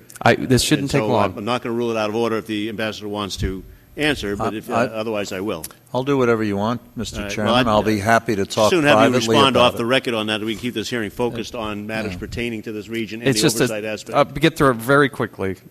Believe me, I want to talk about what's going on in already. Afghanistan. Is what I'm basically saying. So if you want to move on to your next question, we're happy to entertain it. I'd appreciate if the ambassadors expressed a willingness to answer it. I'd like to. I'm not going to comment on other people, and I was a private citizen. 1/6 of all the mortgage loans in the country were from that company. We looked around. It wasn't actually a loan for me. It was for my son, and they found a good rate. The question I really want to ask is, if you were involved in public service, that would be an issue, right? This really shouldn't be an issue because you're a private citizen. Mr. Chavez, if you can tie that into somehow it makes any relevance to the hearing we're having, fine. Otherwise, we're just going to rule that line of questioning out of order, ask you to move on to something pertinent to this hearing. I'd like the ambassador to answer that question. I know you would, right. but now I'm asking you to ask something that's pertinent to this hearing, or we'll just move on to the next question. I do think it is the relevancy and jurisdiction of this committee to ask a relevant question like that. And Mr. Chairman, it should be in a private conversation. Chair, you may. Mr. Chairman, it should be in a private conversation. Excuse me. We've had a ruling of the chair. Mr. Chavez can either challenge the chair ruling I'll or move on. I'll move on. Thank you. I had a chance to go to Afghanistan. The question I have for you. Well, let me ask. Just to finish off the chairman. Can I ask for unanimous consent to at least submit the documents that I have in my possession for the record? We're going to withhold a reservation on that objection until we see the documents. We'll make a ruling after that. Thank you. The nation-building aspect of what's happening, I mean, is that – my concern is that the gravity and the propensity to be able to actually execute and achieve those goals in nation-building, so-called nation-building, when you have an education system where you have such an amazingly high illiteracy rate, how do we tackle that, not only in the short term, but the long term as well? And that seems like such a daunting task. When you have parts of that country that's, my understanding, is as high as 90, maybe even 95% illiteracy rate. How do we address that? Well, we have a very strong education backing. The governments, since the Taliban were thrown out, have about 6 or 7 million people in schools, including 3 million, 2 or 3 million girls. Literacy rates are very low, but they're not as low as you said. I think your figures are wrong on that, and it is a very high priority. But literacy in and of itself is not the underlying cause of the problem we face. It's an endemic problem, and one that has to be addressed across the whole world. General, did you want to answer? Yeah, I'd like to comment that nation building travels under many definitions, but the standard time-proven principles of a counterinsurgency campaign call for a whole-of-government effort, providing security for the people and providing the means of development, providing means for their life to get a little bit better day by day and to be able to see that rising standard of living and to bring good governance from the host nation to bear along with the host nation security forces. Literacy, education is part of it, but a literacy rate measured by the way we do in the West, I would submit, does not necessarily indicate a lack of intelligence. The oral tradition in Afghanistan is very strong, and to make progress in Afghanistan, we have to operate within the cultural norms and expectations within Afghanistan while still bringing the good governance, the security, and all those things there, and providing better services to the population than our enemies. Thank you, General. Thank you, Mr. Chavez. Thank you. Mr. Van Hollen, you're recognized for 5 minutes. Thank you very much, Mr. Chairman. Gentlemen, thank you both for your testimony. I was very pleased to see that the President is finally allocating the resources, attention, and energy necessary to address the national security challenges we face in Pakistan and Afghanistan. Just a quick word on Pakistan. Ambassador Holbrooke, thank you for all your efforts, including your efforts to pass the Reconstruction Opportunity Zone legislation. As you and the President have said, military force alone is not going to resolve the challenges here. We've got to have a comprehensive strategy, and certainly economic support, especially by way of free trade opportunities, is important. So if you have any update on where they are in the Senate, I'd appreciate it. I know you've been in conversations with Senator Cantwell, but before you answer that, let me just say with respect to Pakistan, I think enormous progress has been made in a short period of time. The Pakistani government, the new government, and I think now the people of Pakistan, now see the challenge of the Pakistani Taliban as not just the U.S.'s or the U.S.'s problem, but clearly a problem for the people of Pakistan. And that's brought about a sea change. And we need to make sure that we continue to work with the government, make sure they take advantage of the opportunities that present themselves, make sure that out of this refugee crisis, it's clear that the Pakistani government, with our help and support, is able to provide the resources so that doesn't turn into something that undermines our support in that area. I want to briefly turn to Afghanistan. I think I commend the administration on the changes with respect to the use of bombing. There's no doubt that if we're going to be successful in Afghanistan, we have to let the we have to win over the hearts and minds of the people. And I think our previous approach was counterproductive in that regard, so I'm pleased to see the changes there. My question relates to the AID program, another question, because as you've said, Ambassador Holbrooke, I think there have been serious shortcomings in the way AID has approached Afghanistan, and I'm very heartened by the changes that you've made. One program that, by a lot of the testimony of a lot of people, it seems to be successful at the local level is the National Solidarity Program. I'd be interested in your thoughts on that. There is a perception among some that the AID is not a fan of the National Security Program and has not been interested in fully supporting that effort. I don't know if that perception is accurate or not. I'm interested in your take on that. But there is some concern that some of the proposals that are being made will undermine the efforts of the National the National Solidarity Program, and I'm interested in your views on that. Before I answer many portions of the question, could I let General Gregson address the bombing issue, because it is far and away the most important issue? Could not agree more on the potential for any use of close air support missions or any air support missions to be counterproductive. All the commanders and all the air crews are very carefully attuned to the necessity to prevent civilian casualties. We are saddened whenever any innocent civilian is killed. We are continually adjusting our procedures, many times in response to discovered techniques that the enemy is using to place civilians between us and themselves. In other words, using them as a shield or intentionally trying to cause casualties. A very serious matter. It has our full attention. Congressman Van Hollen, once again, my appreciation to your leadership.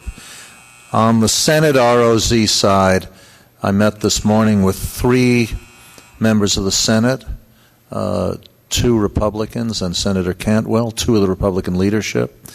I talked to Senator Kerry and many other senators, but where it stands, where it stood 3 hours ago and where it stands right now could be different. So I think I'd better just defer. But let me make it clear, the President has spoken publicly about the value of this. When your body passed the legislation, it was a huge story in Pakistan and a favorable story, and we cannot thank you enough, and we hope it will become law. On the refugee issue, let me just point out again that the refugees are in the ROZ area, and that is the critical issue. On the bombing, let me add to what General Gregson just said, a personal comment echoing what General McChrystal, Ambassador Eikenberry, and I have all said publicly in the past. A war could be lost over this issue. If the war turns from a war against the Taliban into a war against the Pashtun people, we will lose. The Taliban propaganda is all designed to make that point.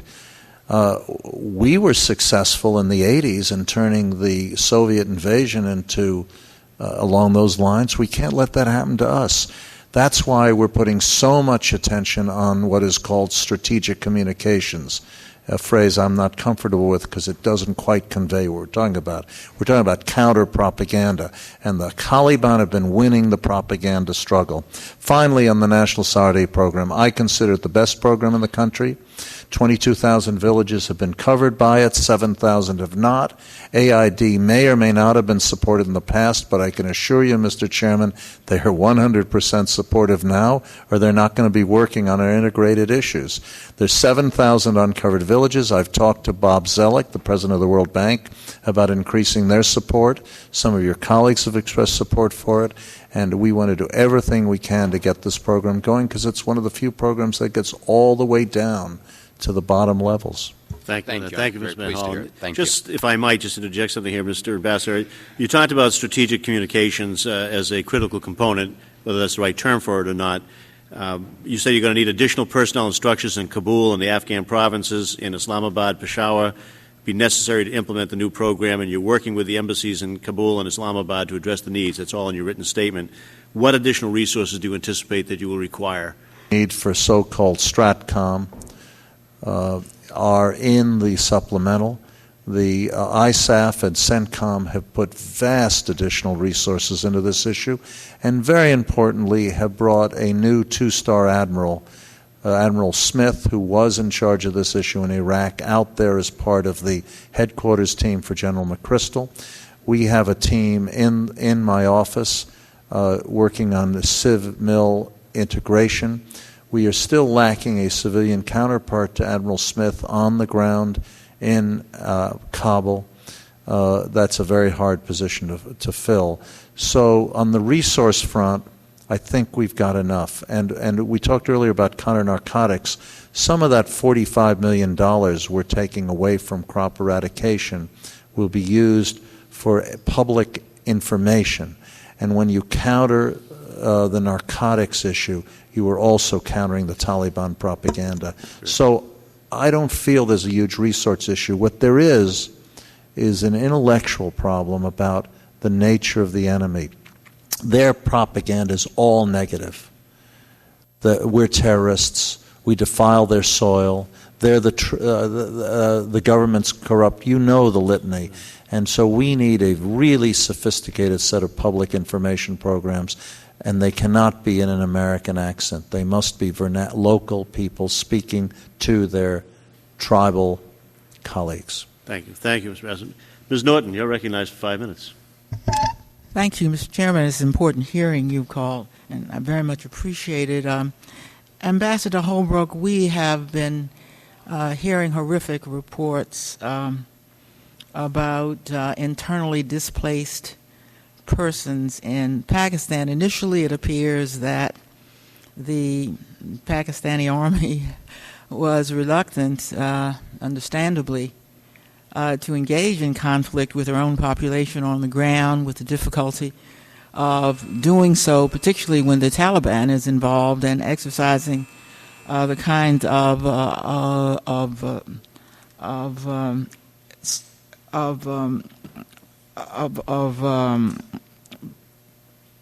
pressure that they have brought on the population. Is this country doing anything to aid these people who apparently have been asked and have moved or run from where much of the fighting has taken place, so they are living catch as catch can, internally displaced in their own country? Have we provided any assistance of any kind? And what of those, and are there large numbers still left in the conflict zones in Pakistan? I'm sorry, I didn't catch one phrase at the end of your question. What if there is what? Sorry? I didn't catch one phrase. What if there is... I didn't catch what you said after that. I'm sorry. That you... My question goes to what is being done with the internally displaced, for the internally displaced people or persons. As soon as the crisis hit, the first leader in the world to get involved was President Obama. This was acknowledged in Hamid Rashid's article in the Washington Post. He's the most respected journalist in South Asia last week.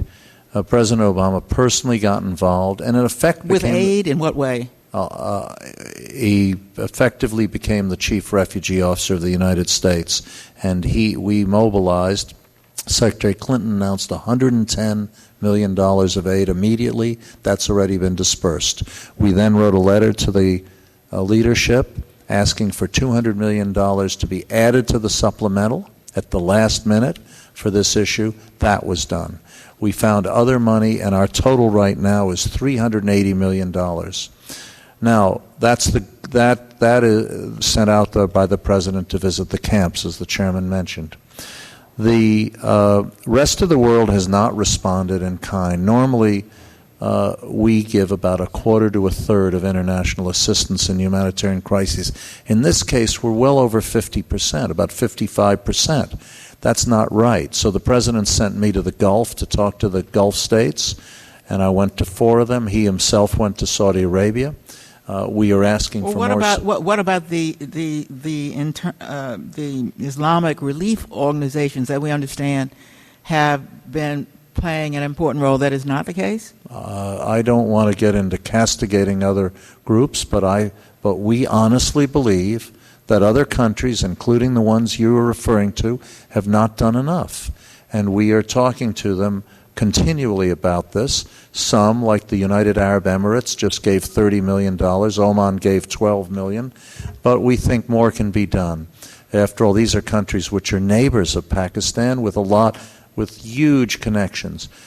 In addition, we have mentioned prior to your arrival here, we have mobilized the Pakistani-American community. We're sending women Pakistani-American doctors out there for obvious reasons in the camps.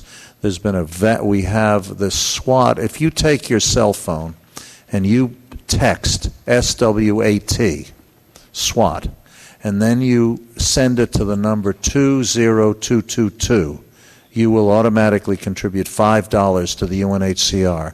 I urge you all to do it. I've maxed out. $25 is the maximum. And we're doing everything we can to support this effort. We're taking the leadership role. Secretary Clinton and the President are incredibly concerned. And we also have an economic advisory team headed by the White House's international economic expert, David Lipton, on their way out there to talk about the additional pressure this is putting on an economy which is in deep trouble and which had to take out an emergency IMF loan of $6.7 billion last year, with a quarterly report due next week, and they're supposed to raise energy prices by 10% next week under the IMF agreement. The whole rest of the country, 60% of the people in Pakistan earn less than $2 a day, the UN minimum level. We are deeply concerned at the overall strategic, political, and humanitarian implications of this. There's no country in the world getting more attention right now from President Obama and the Secretary of State and the rest of us than Pakistan on exactly these issues. Thank you. Thank you, Mr. If I might, I'm sorry.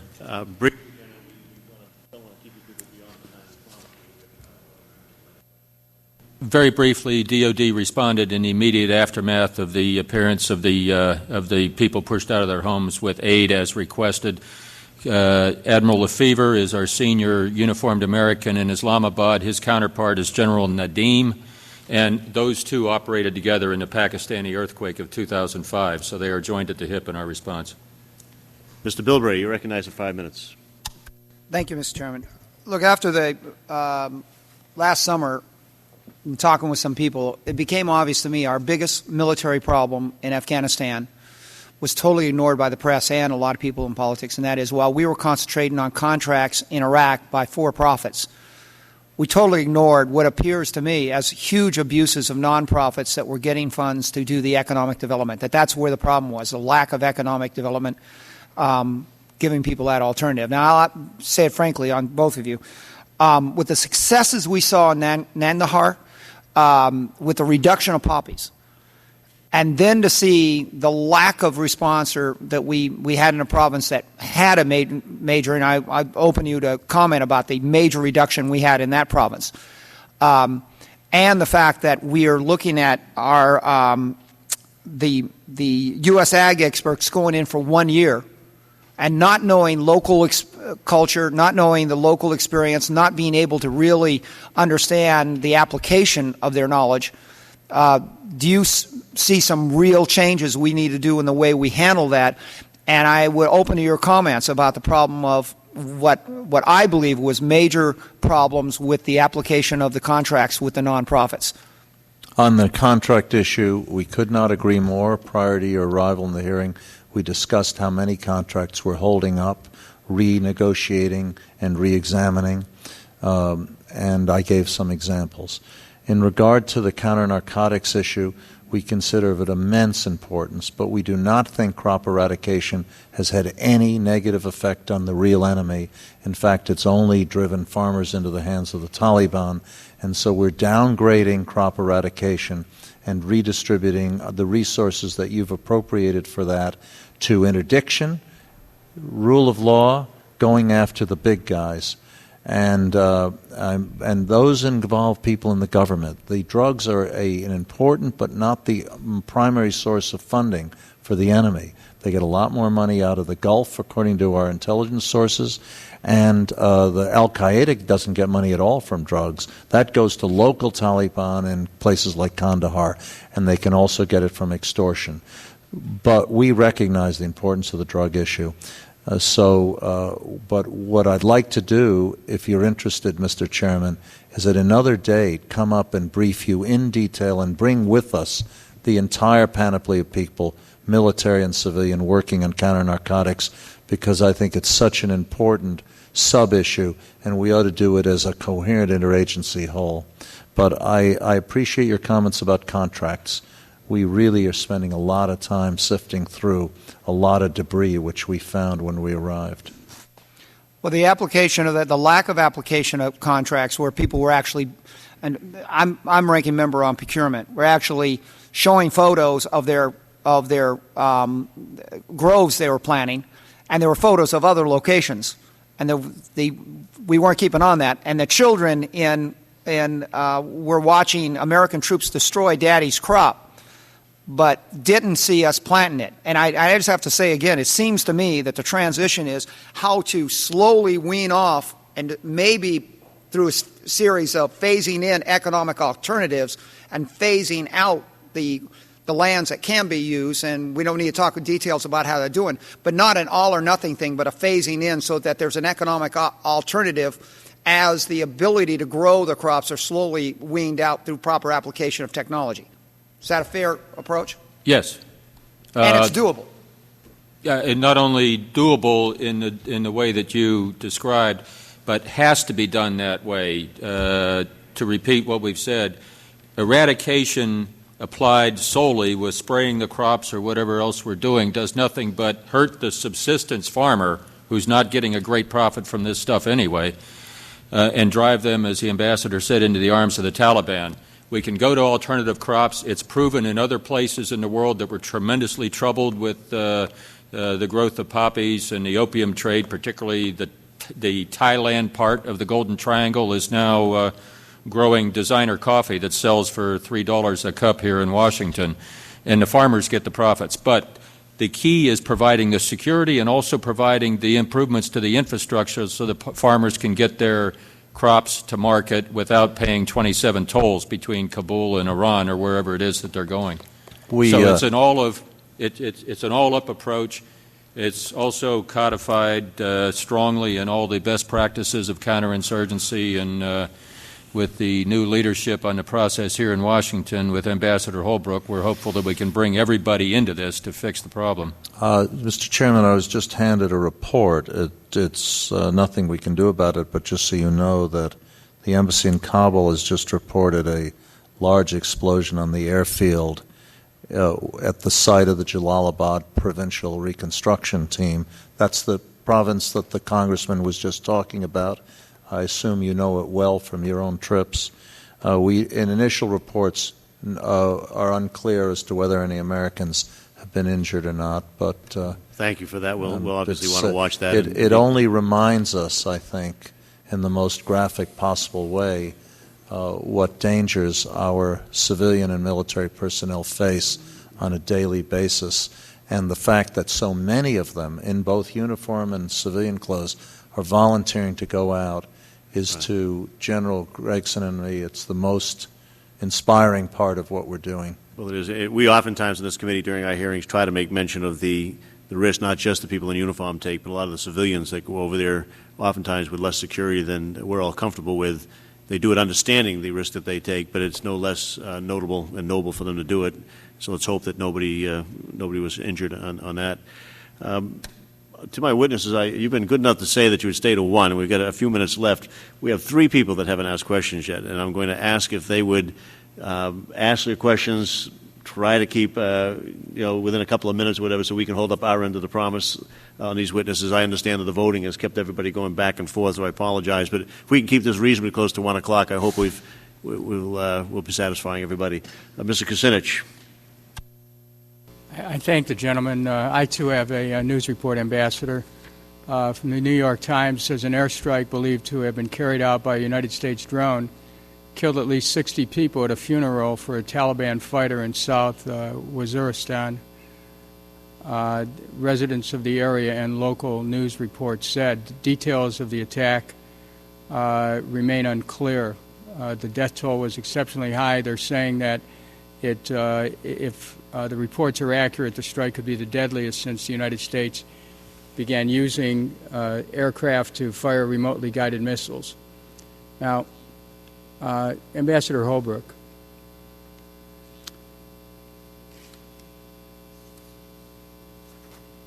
drone attacks on Afghanistan and Pakistan seem to have caused the United States to lose ground as we attempt to stabilize the region. Inevitably, these attacks, when they're massive, produce reports that innocent civilian deaths, including the deaths of women and children, result from drone attacks, and that these attacks have been met with hostility by the citizens of Afghanistan and Pakistan. Now, I would just like to know, do you think that these, would you address all that these drones used in Pakistan and Afghanistan by the play in the new interagency strategy with the Department of Defense, and also when considering the use of the drones, what consideration has been given to the potential increase in extremism among the population due to their use? Ambassador Holbrooke. It's a very tough set of questions, and you and I have different opinions on this, but before I respond directly, I'd like General Gregson to make a substantive, specific response to what you just said, and then I'll come back. Well, I'll redirect the question to General Gregson, and I'd like to hear from Ambassador Holbrooke as well, and I thank the Chair. That report shortly before we came into the hearing room, we take any reports of innocent casualties very seriously. We grieve for any innocent people that are killed or hurt in any of these actions.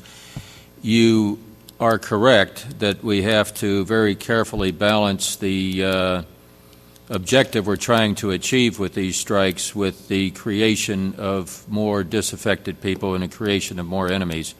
I don't know the details on this single strike, but I can guarantee that it will be fully investigated and will insist on a full accounting of. Ambassador Holbrooke. Congressman, as you and I have discussed privately, I am really ready to talk about this in any level of detail required, but we have American troops and lives on the line here, and it is a hugely important strategic relationship with Pakistan at a critical juncture. Prior to your arrival, we spent a great deal of time talking about the refugees, the economic crisis, and with great respect, I would rather continue the discussion offline. I thank the Chair, and I'd like to continue the discussion. Thank you, Ambassador Holbrooke. Thank you, Mr. Kucinich. Ms. Kaptur. Thank you, Mr. Chairman. Welcome, gentlemen. General Gregson, can you provide now or for the record the number of civilian contractors by category working inside of Afghanistan versus our regular military force? And if you had to guess today, are they equal in number? And what about their responsibility? Let me take that for the record, if I could. All right. I'm very interested in that, and I will provide more detail for the question as well. Let me state that what worries me about this whole Central Asian engagement is the revolving door in and out of government. Multi-million-dollar contracts, many and interests, endless wars, sometimes justified by contractors, drawing us and our people deeper and deeper into a region of the world that we have very little competence to quell. It appears to me we are being drawn into the war inside Pakistan for SWAT and Fatah, and my question to both of you is, should that war be ours?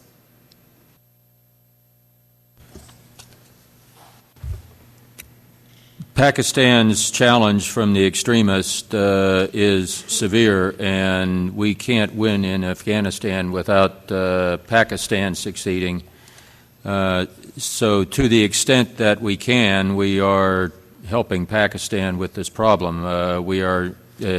Pakistan's a sovereign nation. They have a competent armed forces. We are not putting ground troops in there. We are providing help to help them build a counterinsurgency capability to include doctrine, equipment, and training. Could I ask Ambassador Holbrooke, is Mr. Milton Bearden working with our efforts in any way associated with you or other parts of our government right now? Milt Bearden? Yes. Milt Bearden was my station chief when I was ambassador in Germany. Yes. He's a friend of mine. And once in a while I see him. There's no professional relationship between Milt and myself since I left Germany as ambassador in 1994. And he has not been involved. He may be working with other people in the government. That I don't know. But there's no professional connection between Milt and me. I thank you, Mr. Ambassador. I've asked myself the question, has the ISI ever told the United States the truth about anything? And when one looks at the internals of Pakistan and some of these ideas that we have from the administration about opportunity zones and about where we're going to do all this development and so forth, wouldn't you think that that government would put would support its own interests in certain provinces and exclude other provinces? And as I look at some of the maps that have been submitted for the record, where we're going to do all this development, so to speak, if I look at the trade deficit in textiles to date that we endure with Pakistan, we're down from 800,000 workers at the beginning of this decade in our country in textiles to less than half that now. Our textiles from Pakistan have increased exponentially.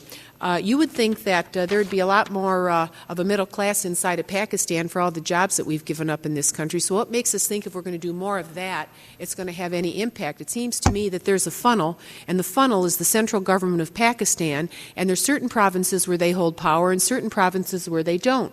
And we are being drawn into a situation that we have very little ability to control because we have a government there that has its own interests.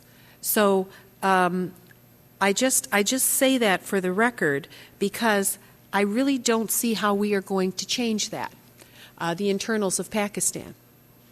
What makes this, and you know, Ambassador Holbrooke, you have an interesting background because you were in charge of rural pacification inside of Vietnam for AID.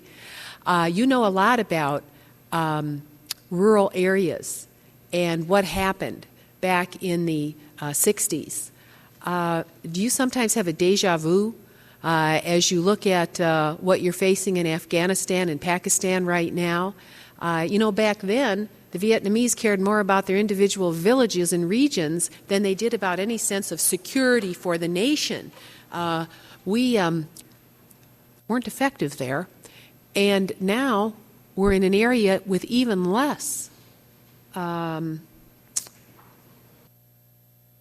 contact, ability, experience. So what makes you think that we're going to make a real difference here working with a government like Pakistan where they have their interests? We'll take those as rhetorical questions since the 5 minutes I'd like have to been get their used. comment. How do they expect us to go through the prism of Pakistan and win this one when Pakistan's central government has an interest in certain provinces and not in others? Mr. Chairman, there were Congresswoman Kaptur and I have talked many times, and I greatly respect her, and I'd like to address at least one of the three big issues she raised. Address as many as you like. Well, thank you. I'm going to have Mr. Cummings ask questions afterwards. Let me start with the last one. First of all, you promoted me. I wasn't in charge of anything in Vietnam. I was 22 years old, and they sent me down to the lower Mekong Delta. But I did spend time working on programs which are analogous to what we have in Afghanistan. And there are structural similarities between the two countries. The number one problem is the sanctuary. Pakistan in the case of Afghanistan, Cambodia, Laos, and North Vietnam in the case of Vietnam. There are also problems of governance and corruption and all this. But there are many structural similarities, but there is a core difference. The Viet Cong and the North Vietnamese never at any point posed a direct threat to the American mainland. The people we're fighting now in Afghanistan and the sanctuaries in Pakistan do. And as General Gregson said, if we have to fix the Pakistan sanctuary problem in order to succeed, however you define success in Afghanistan. So I want to say that I personally learned from my Vietnam experience things I'm trying to apply in my present job. But I also questioned the Vietnam involvement and and took a leave of absence from the government over it during the Nixon administration. In this case, I believe in what we're doing. I'm fully committed, and I think every American should say not should we be there, but how can we succeed? We inherited a lot of programs which weren't successful. We're fixing them point by point. This committee's oversight is indispensable in that goal. Secondly, in regard to textiles, I'm not an expert on this issue, which is one of the most complicated in the United States, but Pakistan is 6th or 7th in terms of exports to the U.S. in textiles. It is at about, don't hold me the exact number, but it is about 1/6, less than a sixth of the China size, and there's Mexico and other countries in between. The ROZ legislation, which Congressman Van Hollen has proposed and Senator Cantwell is advocating in the Senate, would affect only about 4 or 5 million people in all of Pakistan. And and if Pakistan is a national security priority for the U.S., and I believe it is, the administration I work for believes it is, I would ask respectfully, recognizing the immense special complexities of this issue, that it be considered in this particular country in connection to our national security interests. As some of my colleagues in the military have said, Americans could die because people out of work in the Fatah, the Western tribal areas, join the Taliban, and jobs could reduce that. There's a causality on this legislation to our national interests in American lives which doesn't exist anywhere else in the world. And that's why President Obama has gone out of his way to support what I would call in shorthand form the Van Hollen, Cantwell, slightly different versions of the legislation. Thank you, Mr. President. Thank you. Mr. Chairman, may I put a couple of remarks in the record, one by the former Russian general in the Soviet-Afghan conflict who said, Afghanistan taught us an invaluable lesson. It has been and always will be impossible to solve political problems there with force. I would also like to ask Mr. Ambassador Holbrooke, if he could, as far as being a special envoy, I don't know whether you are required to provide financial disclosure in the way that the Secretary, those records for the official record to date. Without objection, so ordered. Thank you. Mr. Cummings. I'll be very brief, Mr. Chairman. You. First of all, thank you, gentlemen, for being here. I apologize. We've got national defense on the floor, and we're trying to figure out how to deal with this piracy problem. And I'm chairman of the Coast Guard Subcommittee, so trying to try to get an amendment through. But I just want to, just two things. Ambassador Holbrooke, first of all, I want to thank you for meeting with some constituents, Pakistani-American constituents of mine a week or so ago. It was one of the most meaningful things, as they tell me, that has ever happened in their lives. Because you took the time to listen to them, you took the time to try to understand their concerns about their home country, their other home country, and it just meant a lot, and I really appreciate it, and they appreciate it. How important is that? I mean, it seems as if you took that very seriously. I mean, the support of the Pakistani Americans, and most of us have Pakistani Americans in our districts. How important is that to what you all are trying to do? Well, Mr. Chairman, I want to publicly thank Congressman Cummings and Congresswoman Sheila Jackson Lee for leading this effort. And on the Republican side, although he was not at that meeting, Congressman Burton, who co-chairs the Pakistan caucus.